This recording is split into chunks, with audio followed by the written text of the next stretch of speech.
تو آخرت کا یقینی نہیں، جٹلا دیا کہ کوئی آخرت نہیں ہے. بابر بعیش کوش کہ عالم دوبارہ نیست. بابر عیش کر لو، دنیا دوبارہ نہیں آنی. یو اونلی لیو ونس، ایک ہی تو زندگی ہے. You are only young once, ایک ہی دفعہ تو جوانی آتی ہے. تو جوانی کے مزے لوٹو. تو جوانی کے مزے لوٹنے میں تو گناہ لازم اور ملزوم سمجھ لیے. آخرت کی طرف کو توجہ دلائے تو ان کی تو کمپنی اوائڈ کرتے تھے، اسپوائل سپورٹس لگتے تھے کہ سارا مزہ خراب کر دیتے ہیں پابندیاں لگا لگا کر، بجائے کہ خود اپنی زبانوں پر، اپنے حال حلیوں پر، اپنے اعمال، اپنی حرکتوں پر پابندیاں لگاتے، ریسٹرکشنز لگاتے. حل یہ نکالا کہ صاف انکار کر دیا کہ آخرت ہے ہی نہیں. پھر کیا ہوا؟ حتی اتانا الیقین، یہاں تک کہ ہمیں اس یقینی چیز سے سابقہ پیش آ گیا. الیقین، موت آ گئی. اٹل حقیقت، ناقابل تردید حقیقت، وہ تو آ گئی. تو الیقین سے ایک مطلب موت لی گئی ہے اور دوسرا مطلب قیامت. آ گئی قیامت. یا جہنم، پڑ گئے جہنم میں، ہو گیا ان کا حساب کتاب، سزا بھگت لی. حق الیقین حاصل ہو گیا ہے نا. پہلے تو علم الیقین سے سمجھانے کی کوشش کی گئی تھی ان کو کہ دیکھو جہنم ہے، دیکھو اس سے تم بچنے کی کوشش کرو، دیکھو قیامت آئے گی. نہیں سننے پہ راضی نہ تھے. تب ٹھیک ہے، انجام بھگت لیا، چکھ لی جہنم کی آگ. فما تنفعهم شفاعۃ الشافعین، اس وقت سفارش کرنے والوں کی سفارش ان کے کسی کام نہ آئے گی. پتہ یہ چلا کہ اس دن سفارش تو ہوگی، سفارش ہوگی، لیکن جہنم سے بچانے کے لیے کسی سفارش کرنے والے کی سفارش ان کے کام نہ آئے گی جو یہ 4 کام کرتے ہوں گے. ان کو سفارش کے ذریعے سے جنت نہ ملے گی. یقیناً کچھ لوگ ایسے ہوں گے قیامت کے دن کہ جن کی سفارش کی جائے گی اور سفارش کی وجہ سے ان کو بخش دیا جائے گا. نبی اکرم صلی اللہ علیہ وسلم نے فرمایا ہے یشفع یوم القیامت ثلاثۃ، قیامت کے دن 3 طرح کے لوگ شفاعت کریں گے. الانبیاء ثم العلماء ثم الشہداء. انبیاء سفارش کریں گے، اس کے بعد عالم سفارش کریں گے، اور اس کے بعد شہید سفارش کریں گے. تو یہ سفارش کریں گے، اتنی بات ہمیں پتہ چلتی ہے، لیکن اللہ تعالیٰ مجبور نہ ہوگا ان کی سفارش کے سامنے. اللہ تعالیٰ پر زور زبردستی کر کے، پریشر ڈلوا کے، دباؤ ڈلوا کے یہ منوا نہیں سکیں گے. اپنی سفارش کریں گے، لیکن ان کی سفارش کیا ہوگا؟ فما تنفعهم شفاعۃ الشافعین، ان شفاعت کرنے والوں کی شفاعت بھی ان کو فائدہ نہ دے گی. کرنے کا کام کیا ہے اس وقت؟ بجائے کہ سفارش اور باطل سفارش کے تصور پر یہ گناہ پر گناہ کیے جائیں، بہتر ہے کہ اس وقت اپنے عمل کے بارے میں غور کریں، اپنے عمل کو سدھاریں، اپنے عمل کو سنواریں. یقیناً ایسا بھی ہوگا کہ ایک دفعہ جہنم میں چلے جائیں گے، وہاں اپنے گناہوں کی سزا بھگت لیں گے، پھر نبی اکرم صلی اللہ علیہ وسلم کی سفارش سے نکال لیے جائیں گے. لیکن کتنا بڑا رسک ہے، کتنا بڑا ڈیٹور ہے جو کوئی جنت کے لیے لے کہ پہلے جہنم میں جائے، وہاں پر جلے، عذاب جو ہے برداشت کرے، پھر وہاں سے نکلے. چلیں وہ بھی غنیمت ہے، وہ بھی غنیمت ہے. بخاری میں عمران بن حسین رضی اللہ عنہ سے روایت ہے، نبی اکرم صلی اللہ علیہ وسلم نے فرمایا یخرج قوم من امتی من النار بشفاعتی، کہ میری امت میں سے ایک قوم میری شفاعت کی وجہ سے آگ سے نکالی جائے گی. بشفاعتی، میری شفاعت کی وجہ سے آگ سے نکالی جائے گی. یسمون الجہنمیین، ان کو جہنمین کہا جائے گا، یعنی کہ جہنم سے نکال تو لیے جائیں گے، لیکن روایات میں آتا ہے کہ جنت میں وہ داخل کر دیے جائیں گے، لیکن ان کے ماتھے پر ایک کالا جلا ہوا داغ رہ جائے گا، جس کی وجہ سے جنتی ان کو جہنمی کہا کریں گے کہ اچھا یہ جہنم سے نکلے ہوئے ہیں نا، یہ پہلے جہنم میں گئے تھے اور پھر اب آئے ہیں. پھر وہ اللہ تعالیٰ سے دعا کریں گے کہ اللہ تو نے اتنا کرم کیا، تو نے ہم کو دوزخ سے نکال لیا، اب یہ ہمارے ماتھے پر سے داغ بھی دور کر دے. اللہ تعالیٰ پھر ان کا داغ بھی دور کر دے گا. لیکن اللہ نہ کرے کہ ہم اس راستے سے جنت میں داخل ہوں. کتنا بڑا رزق ہے، کتنا بڑا رزق ہے. تو کیوں نہ اس وقت ہم نبی اکرم صلی اللہ علیہ وسلم سے اپنا دامن وابستہ کر لیں. بہترین شفاعت اس وقت ہم جو حاصل کریں اپنے لیے وہ تو سنت ہے نا. تو اللہ کرے کہ ہمارے اعمال ہماری شفاعت کریں، نبی سے محبت شفاعت کرے، سنت پر عمل ہماری شفاعت کرے، قرآن سے تعلق ہماری شفاعت کرے، اور ہم اس کیٹیگری میں ہوں ہی نہ کہ کسی شفاعت کرنے والے کی شفاعت قبول ہی نہ ہوگی، کہ نہیں اللہ تعالیٰ فرمائے گا نہیں ان کو تو میں جہنم میں ڈال کر ہی چھوڑوں گا. تو یہ وہ لوگ تھے، یہ ان کا انجام ہوا. اور اب دنیا میں کیا حال ہے؟ حیرت کا اظہار کیا جا رہا ہے ان کے حال پر کہ فما لہم عن التذکرۃ معرضین، آخر ان لوگوں کو کیا ہو گیا ہے، اس نصیحت سے منہ موڑ رہے ہیں. کأنہم حمر مستنفرہ، گویا کہ یہ جنگلی گدھے ہیں، فرت من قسورہ، جو کہ شیر کے ڈر سے بھاگ پڑے ہیں. رویے اتنے غلط ہیں، اعمال اتنے غلط ہیں، اور اس لیے غلط ہیں کہ قرآن نہیں پڑھتے. مین ریزن یہ ہے، قرآن کو نہ پڑھتے ہیں، نہ قرآن کو سمجھتے ہیں، اور نہ قرآن کی تعلیمات پر عمل کرتے ہیں. کوئی اگر اس کی طرف بلائے بدک جاتے ہیں، جیسے کہ جنگلی گدھے شیر کو دیکھ کر بھاگ کھڑے ہوتے ہیں. حمرن حمار کی جمع ہے. گدھا اپنی بیوقوفی میں، اپنے اڑیل پن میں مشہور ہے نا. تو یہ گدھے جیسی منٹیلٹی، سنت تک نہیں چاہتے، ایسے اوائڈ کر جاتے ہیں قرآن کو. قرآن کی بات شروع ہوتی ہے فوراً منتشر ہو جاتے ہیں، بھاگ کھڑے ہوتے ہیں. دنیا کی باتیں آپ کرتے رہیں، محفل مجلس جمی رہے گی، لوگ شوق سے دلچسپی سے باتیں سنتے رہیں گے.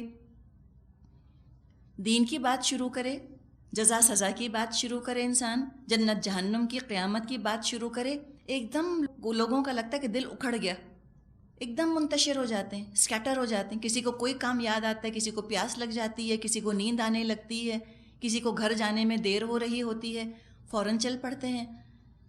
تو یہی رویہ تھا، یہی ایٹیٹیوڈ دنیا میں تھا جس نے کہ وہ انجام دکھایا جس کا کہ ذکر پیچھے آ گیا. پھر اب ذکر کیا گیا ان کے تکبر کا، سیلف امپورٹنس جو ان کے اپنے اندر ہے، اس کا ایک انڈیکیٹر، ایک اس کا سمجھے کہ اظہار ہے جو کہ ان کے رویے سے ہوتا ہے. وہ کیا ہے؟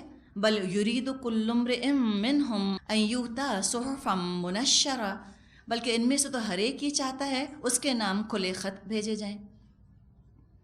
عرب کے سرداروں کو اس بات میں اپنی بے عزتی محسوس ہوتی تھی کہ اپنے جیسے انسان کی بات مانیں جو دنیاوی شان و شوکت میں ان سے کم ہے. تو غرور اور تکبر کا حال یہ تھا کہ چاہتے تھے کہ اللہ ہم سب کو الگ الگ پیغام بھیجے، کوئی اور نہ سمجھائے، ہم خود سمجھیں. اور آج بھی بعض دفعہ بتانے والا ایک بیچارہ بیریئر بن جاتا ہے لوگوں کے لیے. اس نے بتایا، اس کی بات نہیں سننی، کسی کی ذات سے ضد پکڑ لیتے ہیں کہ یہ بتا رہا ہے اس کی نہیں سنیں گے. یہ کیسے ہو سکتا ہے کہ ایک بات اس کو سمجھ آ گئی مجھے سمجھ نہ آئی، اس بتانے والے سے بحثیں شروع کر دیتے ہیں. بالکل یہی رویہ مکے والوں نے اختیار کیا تھا نبی اکرم صلی اللہ علیہ وسلم کے ساتھ کہ ان کے بتانے سے کیوں سمجھیں، اس کا مطلب یہ زیادہ عقل مند ہم کم عقل مند، یہ زیادہ اچھے ہم کم اچھے. یہ ان کے غرور، ان کے تکبر، ان کی انا کو یہ بات گوارا نہ تھی. وہ تو چاہتے تھے کہ ہر ایک پر انڈیویجولی قرآن نازل ہو، وہ خود سمجھیں، کسی کے بتانے سے نہ سمجھیں. اب اگر قرآن اس طرح الگ الگ سب پر اترتا، سب الگ الگ مطلب نکالتے. اللہ نے تو ایک رسول پر اتار کر سب کو باؤنڈ کر دیا، پابند کر دیا کہ اس کی بات مانو. اور اللہ تعالیٰ چن کر سب سے بہترین شخص پر وحی نازل فرماتا تھا کہ وہ ایسا شخص ہو، ایسا انسان ہو جو اپنے نفس کی خواہشات کو وحی کے اندر شامل نہ کرے. اب اگر ہر شخص اتنا متقی ہوتا، اتنا پارسا ہوتا کہ کوئی قرآن کو مس انٹرپریٹ نہ کرتا، تو ایسے پیور لوگوں کو کتاب کی ضرورت ہی کیا ہوتی؟ سب آدم علیہ السلام کی تعلیمات پہ عمل کر رہے ہوتے. تو پتہ چلا کہ ہر شخص کا نفس ایسا ہوتا نہیں کہ وہ قرآن کو صحیح انٹرپریٹ کر لے. اسی لیے اللہ تعالیٰ پیور ترین، پاکیزہ ترین انسانوں کو منتخب فرماتا تھا اور باقی تمام انسانوں کو ان کے ساتھ اٹیچ کر دیتا تھا، ان کے ساتھ لگا دیتا تھا کہ ان کا کہا تم کو ماننا ہوگا، جو یہ بتا دیں، جو رسول جس طرح سے بتا دیں اس طرح تم کو بات ماننی ہے. تو فرمایا کہ ان میں سے تو ہر شخص یہ چاہتا ہے کہ اس کو صحف منشرہ، اس کو کھلی کتاب دی جائے، وہ خود سمجھے۔ فرمایا کلا، ہرگز نہیں، یعنی بیکار کے بہانے بنا رہے ہیں، یہ بات نہیں ہے۔ اگر ان کو کھلی کتاب دے دی جاتی، ہر فرد، ہر انڈیویجول پر قرآن نازل کر دیا جاتا، تب بھی یہ عمل نہ کرتے۔ وجہ کیا ہے؟ بل لا یخافون الآخرہ، اصل بات یہ ہے کہ یہ آخرت کا خوف نہیں رکھتے۔ علم آخرت بہت ہے، خوف آخرت نہیں۔ اور یہ بات کرنے کے انداز سے پتہ چل جاتا ہے کہ آخرت کا خوف ہے یا نہیں۔ بعض لوگ اتنا لائٹلی آخرت کے بارے میں بات کرتے ہیں کہ ان کا وہ انداز سن کر ڈر لگنے لگتا ہے کہ کیا سمجھا ہے انہوں نے، ایسا ہلکا دن ہے، کتنا بھاری وہ دن ہے، کتنا مشکل وہ دن ہے۔ یجعل الولدان شیبا، جو کہ بچوں کو بوڑھا کر دے گا۔ علم آخرت صرف اور صرف اس وقت فائدہ مند ہوتا ہے جب کہ آخرت کا خوف ہو، حساب کتاب کا ڈر ہو۔ اگر خوف نہیں ہے آخرت کا، کوئی اپنا عمل ہے، نیک عمل کیا ہے، اور اس نیک عمل پر اتنا بھروسہ ہو گیا ہے کہ سوچا کہ اچھا میں نے فلاں فلاں نیکی تو کی ہے، فلاں فلاں موقع پر میں نے صبر کیا ہے، بس اب اس کی وجہ سے میں کتنے بھی گناہ کر لوں اللہ مجھ کو ضرور ہی بخشے گا۔ اگر کسی نے اپنے بارے میں یہ فرض کر لیا کہ میں تو بخشا بخشایا ہوں، خوف آخرت بالکل ختم، زیرو، نہیں رہے گا خوف آخرت۔ اور آخرت کو مانتے ہوئے بھی اس کے لیے اس طرح کوشش نہ کریں گے جیسے کہ کرنے کا حق ہے۔ یہ سوچیں گے کہ ہمیں کسی کی شفاعت بچا لے گی، یا فلاں نیک عمل جو ہم نے ماضی میں کیا تھا بس وہ کافی ہو جائے گا، ہمیں بچا لے گا، اب آگے مزید نیکیاں کرنے کی ہمیں ضرورت نہیں۔ پھر انداز یہ بن جاتا ہے کہ باقی لوگ جو اتنی محنت مشقت کر رہے ہیں نیکیوں پر، دراصل ان کے گناہ بھی بہت زیادہ ہوں گے نا، ان کو ضرورت ہے اتنی نیکی کرنے کی، تبھی تو اتنی مشقت کر رہے ہیں، اور میں تو ہوں ہی نیک، میں نے فلاں موقع پہ اتنا صبر کیا، میں نے فلاں موقع پہ یوں برداشت کیا، میں نے یہ بیماری اٹھائی ہے، میں نے فلاں نقصان اٹھایا، میں نے بچوں کی موت برداشت کی، تو اب میں تو بخشی بخشائی، اب مجھ کو تو آگے کو زیادہ عمل کرنے کی ضرورت نہیں، ہاں جس کو ضرورت ہے وہ کر لے۔ تو خوف نہیں رہا نا آخرت کا، اعمال میں ترقی کبھی نہ ہوگی۔ فرمایا کلا بل لا یخافون الآخرہ، ہرگز نہیں، اصل بات یہ ہے کہ یہ آخرت کا خوف نہیں رکھتے۔ کلا، ہرگز نہیں، انہ تذکرہ، یہ تو ایک نصیحت ہے، یہ تو یاد دہانی ہے، سب کے لیے یاد دہانی ہے۔ کچھ بھی تم نے عمل کر لیے ماضی میں، اپنے انجام کا سوچو کہ موت کس عمل پر ہوگی، جب تم دنیا سے رخصت ہوگے تو کیا کرتے ہوئے رخصت ہوگے۔ تو کبھی ماضی کی نیکیوں پر امید نہ رکھیں کہ میں نے کافی کر لیا، نہیں، جو کیا پچھلا بس ایک طرح سے بھول جائیں، اگلا سوچیں اب آگے کیا کرنا ہے، اب آگے کیا کرنا ہے۔ پچھلی قربانیوں پر بھروسہ کرنا یہ تو نبیوں کا طریقہ نہ تھا۔ ابراہیم علیہ السلام نے یہ نہیں سوچا تھا کہ اچھا میں نے تو اپنا گھر بار چھوڑا، والدین کو چھوڑا، اور میں نے تو اپنے چھوٹے سے بچے کو یہاں مکہ کے بے آب و گیا وادی میں چھوڑا، میں نے تو اتنی قربانیاں کی ہیں، اور اب مزید قربانی کی کیا ضرورت ہے، مزید عمل کی کیا ضرورت ہے۔ نہیں، اگلے ہر امتحان کے لیے تیار رہے۔ 99 سال کے بوڑھے انسان سے کہا گیا کہ اب اپنے ارمانوں سے مانگے ہوئے بیٹے کے گلے پر چھری چلاؤ، تیار ہو گئے۔ اگر انکار کر دیتے تو کہتے نہیں اللہ یہ نہیں میں مان سکتا، اتنا تو پہلے کر چکا، اب آگے اور آزمائشیں اور عمل کروں، تو کیا ہوتا، پچھلا عمل بھی بیکار ہو جاتا۔ جیسے کہ غزوہ تبوک کے موقع پر ہم نے دیکھ لیا، اتنے سارے نیک اعمال کیے تھے، لیکن جب تبوک کے سفر میں نبی اکرم صلی اللہ علیہ وسلم کا ساتھ نہ دیا تو اللہ کے رسول ناراض ہوئے، اور بہرحال کچھ نہ کچھ سزا دنیا میں بھی ملی۔ تو انجام بخیر ہونے کی دعا بہت ضروری ہے کہ ہم آگے عمل کریں، اور آگے عمل کا انسینٹیو کس سے ملے گا؟ تذکرہ پڑھتے رہنے سے، قرآن کو پڑھتے رہنے سے، اس کے ساتھ اپنے آپ کو وابستہ رکھنے سے۔ 100 دفعہ بھی انسان قرآن کو دہرا لینا تو کبھی بھی کافی نہیں ہے۔ یہ نہ سوچے کہ بس جو قرآن کے اندر تھا، جتنا عطر موجود تھا ہم نے سارا عطر لے لیا، ہم نے سارا اس کا رس لے لیا، نہیں، ہر دفعہ اپنے آپ کو تازہ کرنے کے لیے پھر آنا ہوتا ہے قرآن کی طرف۔ یہ تو کنواں ہے نا جو ہماری پیاس بجھائے گا، جو ہمیں انرجی فراہم کرے گا۔ تو فرمایا انہ تذکرہ، یہ تو ایک نصیحت ہے۔ فمن شاء ذکر، اب جس کا جی چاہے اس سے سبق حاصل کر لے۔ کیا شان ہے نا، آپ دیکھیں کیا شان بے نیازی اللہ کی۔ اللہ کو غرض نہیں جو تم میں سے چاہے نصیحت حاصل کر لے، جو کرے گا اپنے بھلے کے لیے. من عمل صالحا فلنفسہ ومن اساء فعلیہا. جو نیکی کرتا ہے اپنے لیے، جو برائی کرتا ہے اس خود وبال بھگت لے گا. اللہ کو پرواہ نہیں، اللہ غنی عن العالمین. نبی اکرم صلی اللہ علیہ وسلم کی پکڑ نہیں. وما علینا الا البلاغ، انہوں نے تو کہہ دیا تھا. اللہ تعالیٰ ان سے نہیں پوچھے گا. اللہ نے تو فرما دی وما انت علیہم بمسیطر، آپ ان پر دروغہ بنا کر نہیں بھیجے گئے. آپ نے پیغام پہنچا دیا، آپ کی ذمہ داری پوری. جس تک پیغام پہنچ گیا اب وہ سوچ لے. فمن شاء ذکر، جس کا جی چاہے سبق حاصل کرے. کرے گا اپنے لیے، نہیں کرے گا اپنے لیے. وما یذکرون الا ان یشاء اللہ، اور یہ کوئی سبق حاصل نہ کریں گے الا یہ کہ اللہ ہی ایسا چاہے. کتنی خوبصورت بات ہے. اللہ ہی چاہے گا تو انسان نصیحت حاصل کرے گا. جو اللہ کو راضی کرنے کے لیے خلوص سے کام کرے گا وہ اللہ کی رضا حاصل کر لے گا. ہر کام کے 2 کمپوننٹس ہوتے ہیں نا، 50% اپنی مرضی، 50% اللہ کی اجازت. ہر کام اسی وقت مکمل ہوتا ہے جب بندے کی مرضی اللہ کی مرضی سے مل جائے. اب یہ آیت ہے کہ تم نہیں نصیحت، یہ وہ نہیں نصیحت حاصل کر سکیں گے مگر یہ کہ اللہ ہی چاہے کہ یہ نصیحت حاصل کر لیں. ایسی آیات جب آتی ہیں، یہ آیات 2 طرح کے رویے جنم دیتی ہیں. 2 طرح کے ایٹیٹیوڈز ہوتے ہیں ان آیات کی روشنی میں، ان آیات کی وجہ سے. ہم نے پڑھا ہے نا قرآن میں کہ یضل بہ کثیرا ویہدی بہ کثیرا. اللہ اس کے ذریعے سے بہت سوں کو ہدایت دیتا ہے اور اسی قرآن کے ذریعے سے بہتوں کو اللہ گمراہ کر دیتا ہے.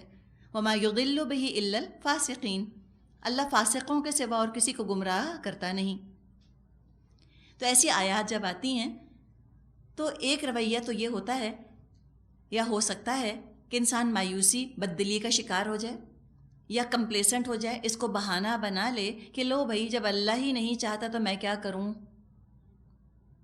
اللہ ہی نے نہیں چاہا کہ مجھ کو نصیحت حاصل ہو تب میں کیا کروں. یہ رویہ خالصتاً شیطانی سوچ ہے. اللہ کی رحمت سے مایوس ہو جانا کہ اللہ نہیں چاہتا کہ میں نصیحت حاصل کروں تو اللہ کی رحمت سے مایوس ہوا نا. خود نصیحت حاصل کرنے کا ارادہ نہیں، نصیحت خود اچھی نہیں لگتی، لیکن بلیم اللہ کے سر پہ ڈال دیا شیطان کی طرح کہ اس نے کہا تھا نا کہ فبما اغویتنی، اللہ بوجہ اس کے کہ تو نے مجھ کو گمراہ کیا، اللہ پر الزام ڈال دیا تھا. تو کچھ لوگ ایسی آیات جب پڑھتے ہیں تو وہ فوراً اللہ پر الزام ڈال کر خود بری و ذمہ ہو جاتے ہیں کہ اللہ نہیں چاہتا مجھے ہدایت ملے، تبھی تو میں نماز نہیں پڑھتی، تبھی تو میں قرآن نہیں پڑھتی، اللہ توفیق ہی نہیں دیتا. جب اللہ توفیق دے گا تب کر لیں گے. اگر آپ کسی کو یہ کہتے ہوئے سنیں کہ جب اللہ توفیق دے گا ہم کر لیں گے، اس کا مطلب ہے کہ ان کا اپنا ارادہ نہیں ہے.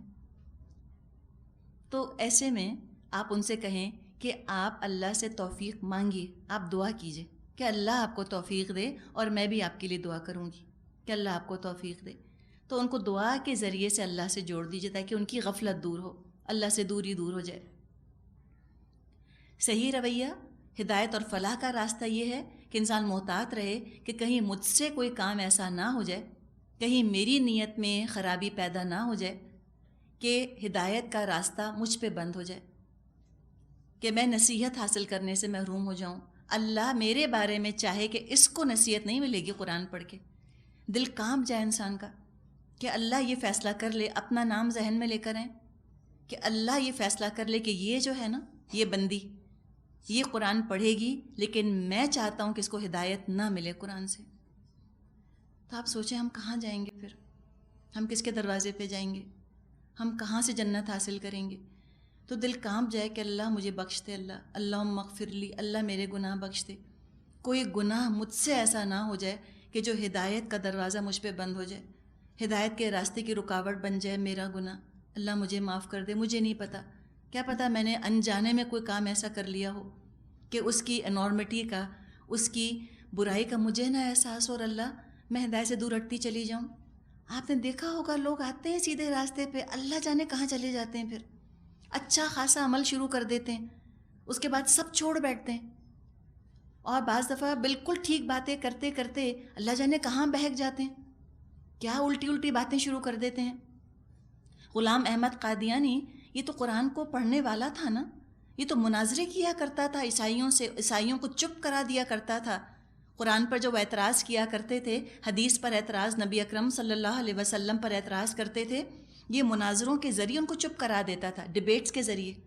اللہ جانے کہاں کیا ٹیڑھ آ گئی, کوئی خود پسندی, کوئی اپنے بارے میں غرہ کہ کیا بات ہے میری, کیا شان ہے میری. بس اس سے اللہ ہمیں بچائے.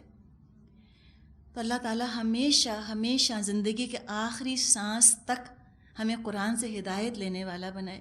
ہم کبھی اپنے آپ کو قرآن سے غنی نہ سمجھیں کہ بس اب مجھے قرآن پڑھنے کی ضرورت نہیں رہی, اب مجھے قرآن سننے کی ضرورت نہیں رہی, کافی سن لیا, کافی پڑھ لیا, آئی نو ایوری تھنگ. اللہ نہ کرے. جب انسان اپنے آپ کو عالم سمجھنے لگتا ہے وہیں سے اس کی جہالت کا آغاز ہو جاتا ہے.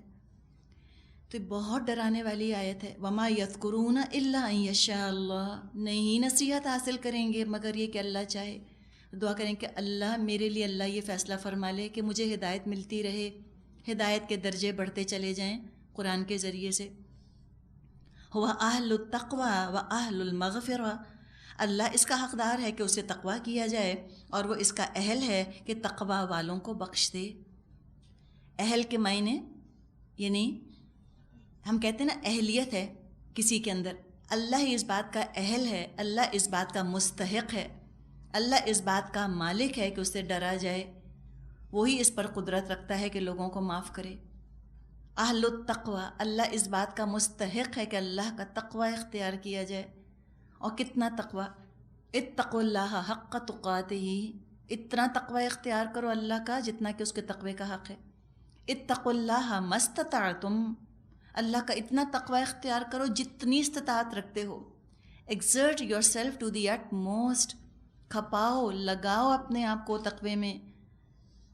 اللہ کی عظمت, اللہ کے جلال, اس کی قدرت پکڑ کا احساس جتنا شدید ہوگا اتنا گناہوں سے بچنا آسان ہوگا. تو اللہ کا تقوی اختیار کرو اور اللہ سے مغفرت مانگتے رہو. اور کب تک؟ جب تک جان میں جان ہے. جب یاد آ جائے استغفر اللہ استغفر اللہ استغفر اللہ پڑھ لو. جب تک سانس آ رہا ہے اللہ سے معافی مانگتے رہو, اللہ قبول کرتا رہے گا. ان اللہ یقبل توبۃ العبد ما لم یغرغر, حدیث میں آتا ہے کہ اللہ تعالیٰ بندے کی توبہ قبول کرتا رہتا ہے, کرتا رہتا ہے, کرتا رہتا ہے جب تک کہ گلے میں موت کا گھنگرو نہ بج جائے.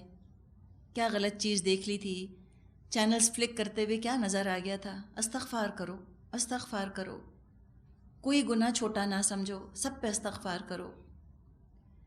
ترمذی میں ابو بکر صدیق رضی اللہ عنہ سے روایت ہے, جو بندہ گناہ کر کے استغفار کرے وہ اگر دن میں 70 دفعہ بھی پھر وہی گناہ کرے تو اللہ کے نزدیک وہ گناہ پر اصرار کرنے والوں میں سے نہیں ہے. کتنی ہمارے رب کی رحمت ہے نا. اگر اللہ اہل المغفرہ نہ ہوتا ہم سب ہلاک ہو جاتے. تو کتنے بھی گناہ کر لیے کبھی شرمندہ ہو کہ مایوس نہ ہو. کبھی احساس آتا ہے نا کہ کس منہ سے معافی مانگے اللہ سے, کس منہ سے معافی مانگے.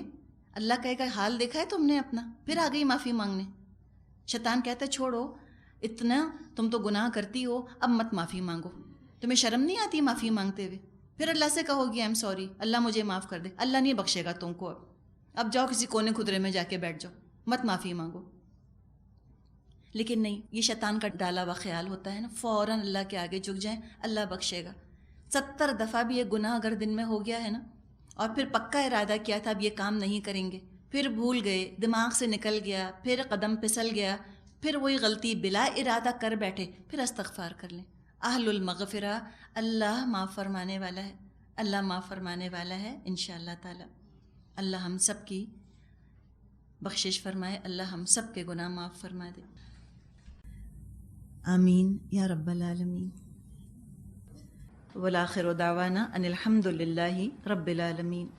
سبحانک اللہم و بحمدک نشہد ان لا الہ الا انت نستغفرک و نتوب الیک. السلام علیکم ورحمۃ اللہ وبرکاتہ.